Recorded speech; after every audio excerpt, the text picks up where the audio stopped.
नमस्कार मंडळी. मी ना नेमकी झोपेतून उठलो आणि मामा समोर होता. म्हटलं, "मामा काय रे?" मामा म्हणे, "भाऊ आज रक्षाबंधन आहे नाही का, बहिणीकडून मला राखी बांधायला आलो मी." म्हटलं, "बाबू मामा तू तरी आघाडी भाऊ सकाळी-सकाळी." आणि मग उठल्यानंतर कळलं की आमची चिवडी आजारी आहे. मग लगेच तिला दवाखान्यात घेऊन गेलो बरं का. आणि दवाखान्यात घेऊन गेलो. गावात आलो अकोल्यात. अरे इतक्या राख्या होत्या ना.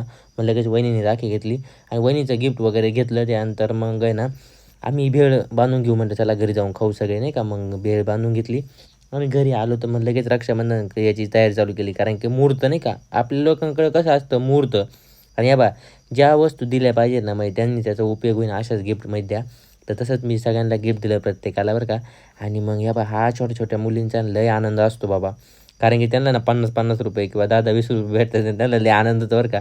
कारण त्यांना लय मजा येते रे लहान पोरांची लय भारी. आमची मायरा पण म्हणे, "हे बघ ही मला तांदूळ फेकून माहीत होती." मग हिला पण हाणलं जरा तांदूळ फेकून. नंतर आहे मग माहेराच्या मामाच्या घरी चाललो होतो बरं का आम्ही.